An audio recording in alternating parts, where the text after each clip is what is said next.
Alright, we're going to build this deck on the back of the house. You can see it's partially covered. And I'll show you, I'll flip over to the foundation so you can see how the beams are set up with this deck.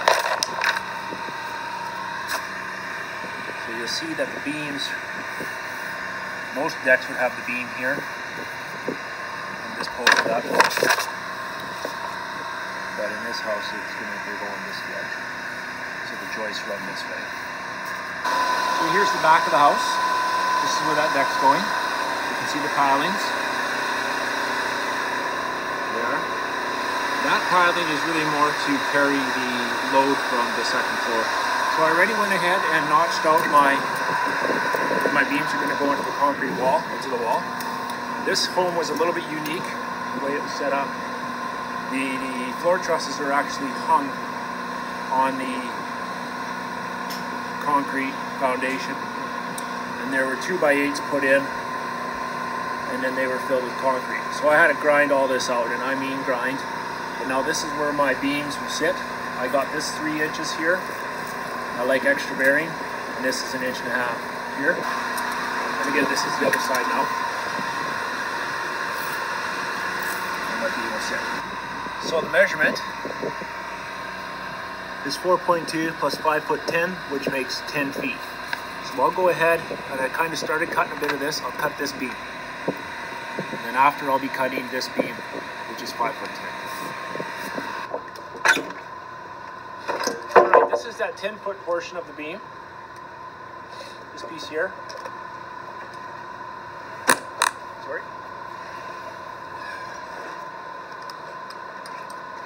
So the innermost piece will be 10 foot plus 1.5 inches because it's going to be 1.5 inches on the concrete. So I've gone 10 foot 1.5.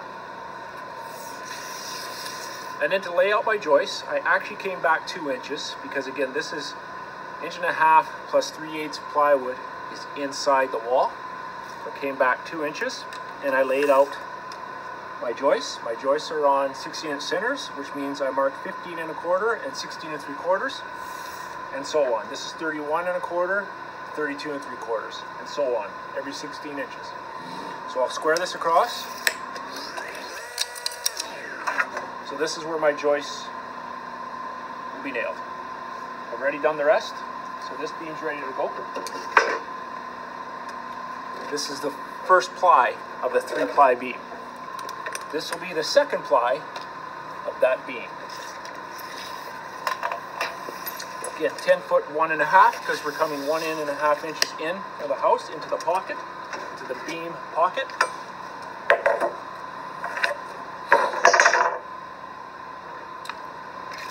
This is the second ply. This is the third ply. If you remember, I went 3 inches. So I went, this last ply will go 3 inches into the wall, right on top of the concrete. So it's 10 foot 3.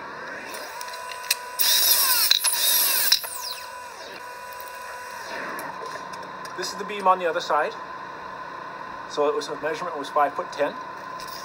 So I want to come, this first ply will be 3 inches in to the pocket. So it should be 5'10" plus 3 is 73 inches. 2 is a 3-ply beam. The second ply will be 1.5 inches less than that because the concrete, I don't know if you remember the concrete, I'll show you that again. So 5'10" plus 1.5 inches. 5'11". So now I have to lay out this first ply. This one was at 3 inches longer. It is the first ply. So I'll have to lay it out exactly like the first beam that I laid out. All right, I'll lay this out. What I did is I went and measured the other beam, and from the outside of the deck, from the very back of the deck, the first 16-inch center was actually 6 1/4 from the end.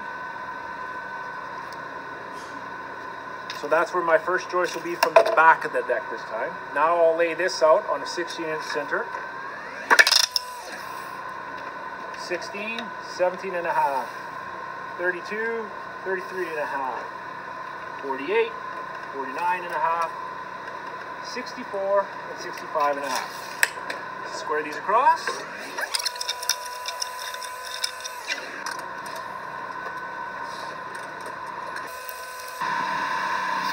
full width of this deck is 12'4". Okay, and keep in mind, 12'4" is from the inside face of this beam, but to the outside face of this beam. So your measurement, if it's a 3-ply, that's 4.5 inches. So your measurement will be 12'4" minus 4.5. Just keep in mind where the dimension lines are here and subtract the amount that you need. That's very important. 12'4" plus 4.5. 1, 2, 3, 4, and so that would be 143.5.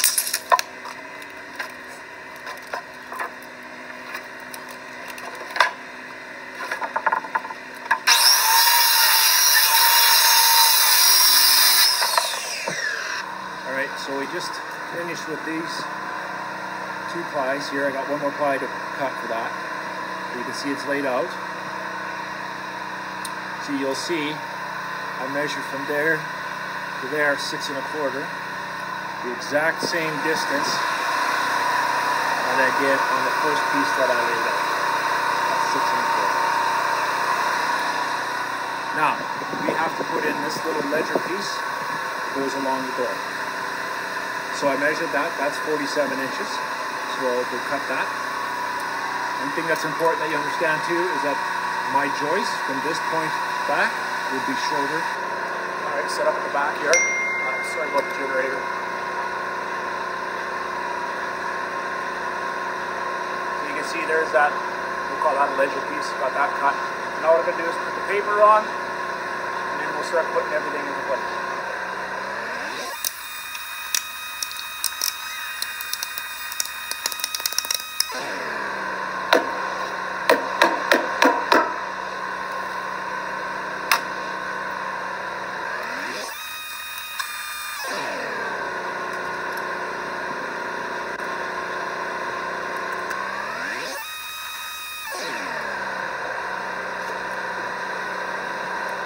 It's nice to have your deck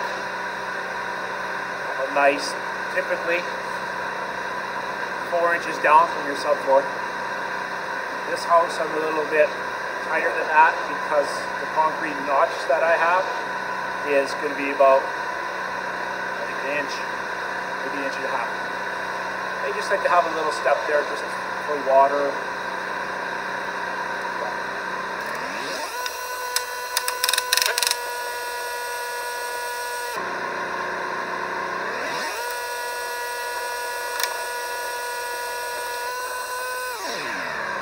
Alright, so that's my line for my ledger board. I will install it.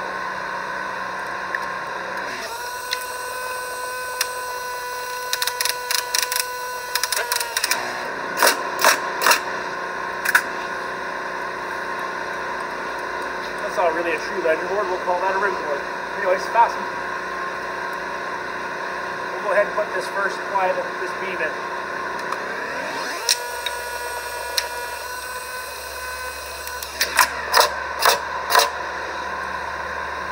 Now I'm going to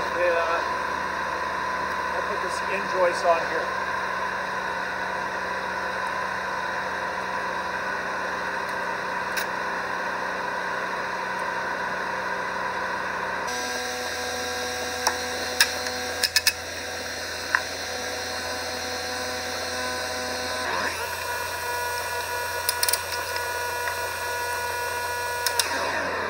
Now I'll just double check my measurements. Alright, so that was perfect. I gotta tell you, I'll be honest with you, I have screwed everything up at least once. When you're doing this, you gotta screw everything up to figure it out. So failure is the greatest teacher. So now I'm gonna go ahead and just put in all the rest of the joists.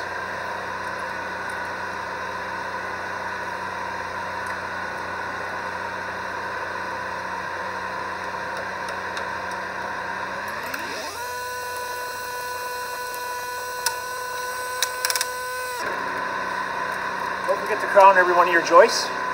That's important. Those are my employees.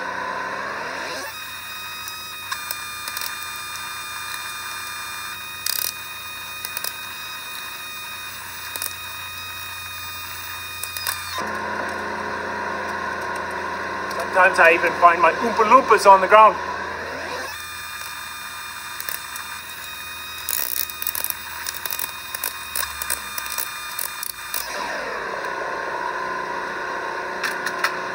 All right, those are the joists. So now I'll put the the other 2 plies on this beam in a minute.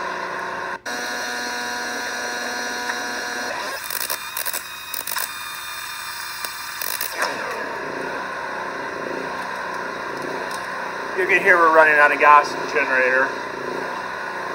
Time out. Time in. Where was I? Just nailing this last plot of this beam. And a butter nails.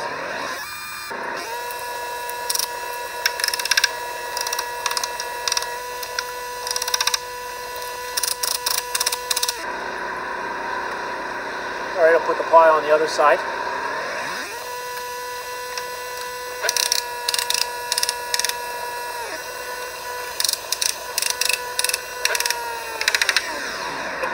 That's the deck.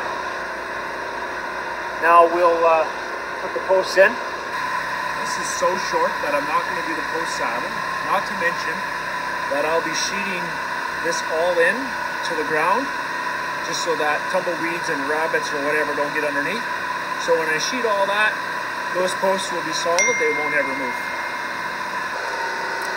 This here is a level. Got that little bubble thing in there.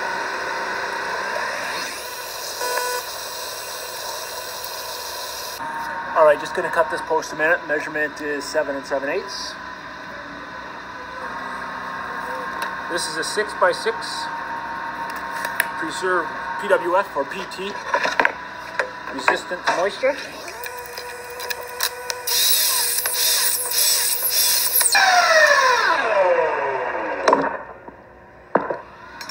Okay, load trick I've done for quite a few years.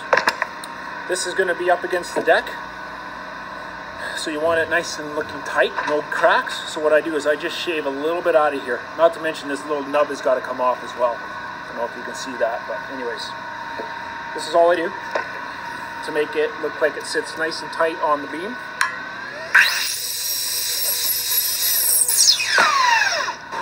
All right, we'll install the posts.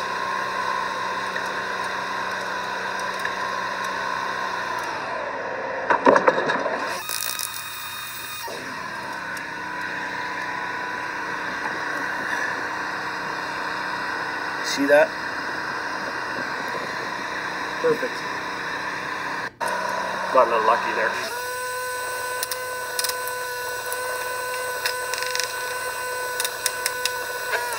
Put this guy in.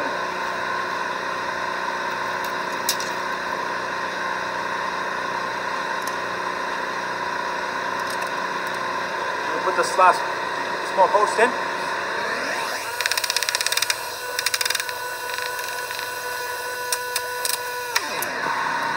Look at how that joint looks.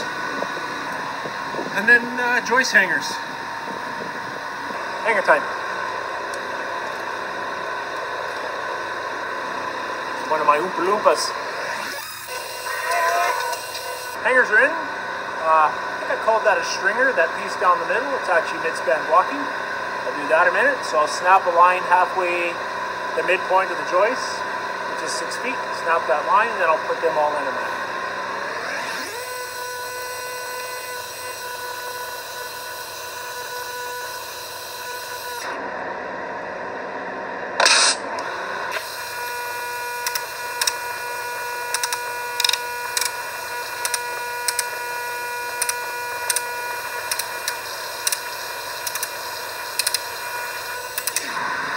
So there's my hangers.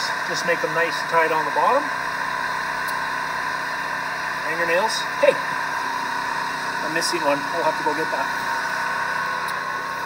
There's the mid-span blocking. So now we will start putting the decking on. Okay, so I forgot that the lumberyard brought the wrong decking.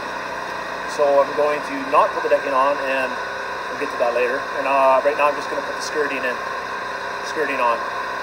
Remember, the skirting is really only just to keep weeds out, leaves out, rabbits out, polar bears.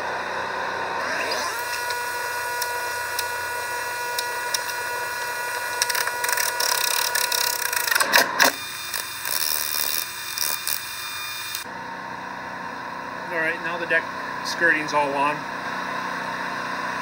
And you'll now realize that I was explaining how I didn't need the post saddle now because the skirting will actually hold that post solid.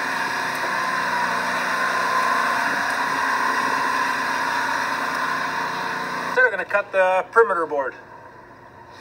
So it was 12 foot 8.5 plus 5 inches, 13 1.5.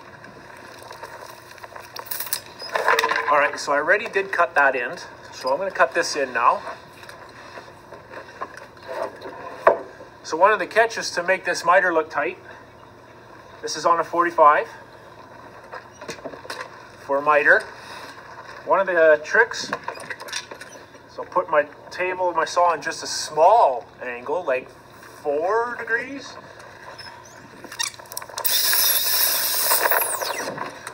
So the deck is 10 feet. I'm going to add 2.5, so this is 10 foot 2.5 to the long of the miter. To get a 45 on your framing square, go 12 12. 12 on this blade, 12 on that blade. Got that mark on the wrong side. Again, the table on my saw is set on about 4 or 5 degrees. Back at the deck here. One thing I did forget to put is I have to put a piece, I'll put it in and I'll explain it probably later.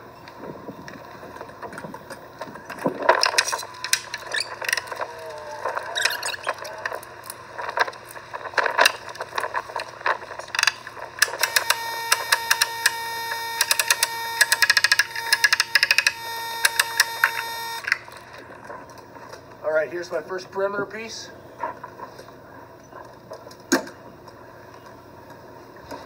So I'm going to go ahead and toe nail where you will never see this nail.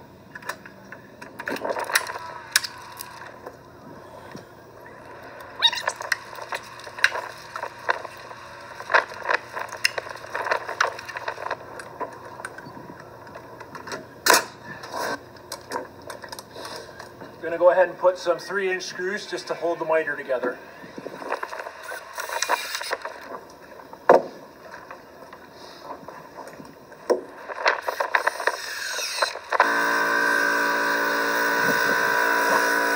Use that 3-inch wood screw.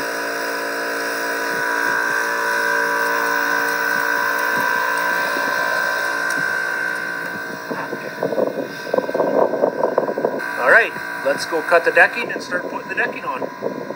All right, we'll measure in the decking. We'll start cutting. 1/16 and 5/8. I'll cut a whole bunch. All right, got the decking cut. I'll start placing it. One thing you want to make sure is I like every second board, I like to mark where the joists are so that when I'm screwing it off, I can easily find the joists. Another thing I did, simple. Of course, I've cut every one, so this is the cut edge here. That is the factory edge over there, and it's brown. And nobody's going to see this edge because the wall's here. But when you come out the garage or you come up onto the deck from the stairs there, you would potentially see a little bit of this cut edge. So that's why I chose to put the brown edge out there. Just a small thing, but it does help.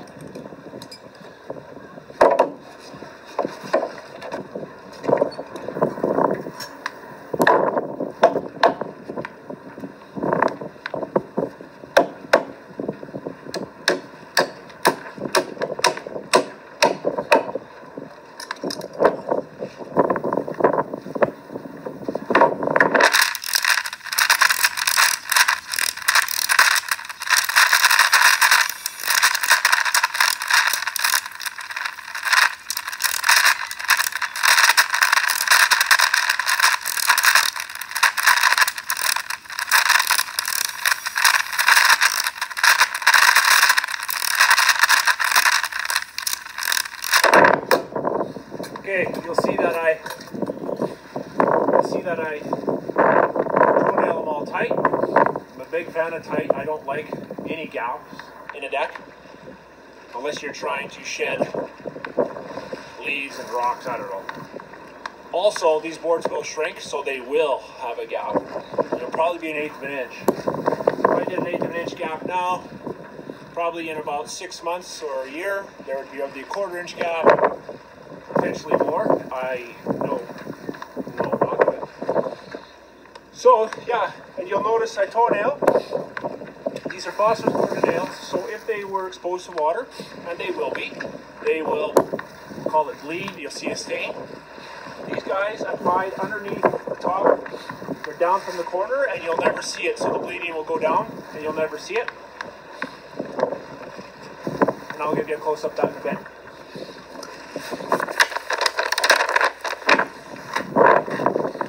Also, I mark in pencil. Yeah, you'll see that for a couple months and it'll just slowly fade away.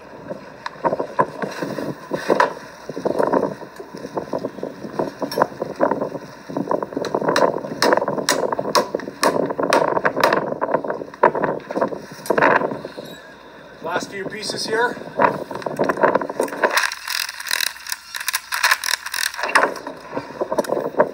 Alright, I have to cut this last one and then bring it to width.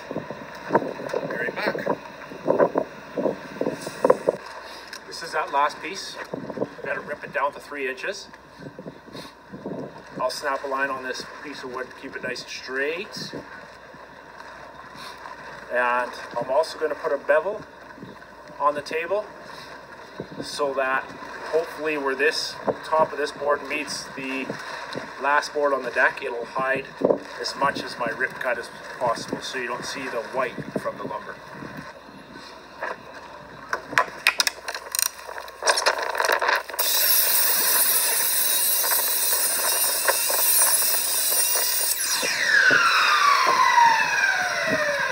Let's go see how that fits. Here it is. Haven't even test fitted it. Let's see if it fits.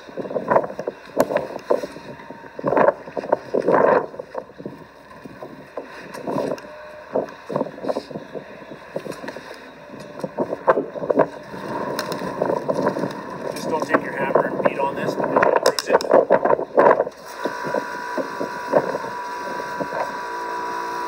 Grab a block.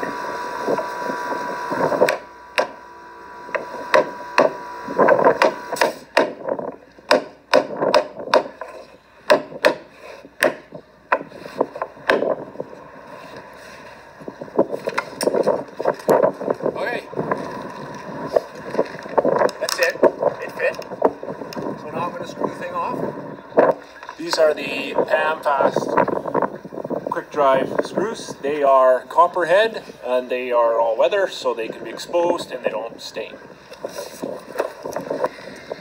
All right, now we'll let her rip.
All right, there's our deck complete. One thing I want to point out, it's important. This last board here is also where there's going to be a one step going on. So make sure you screw this guy good and solid, because it'll be acting as a nosing for a set of stairs. So you'll see a lot of traffic. Thanks for watching.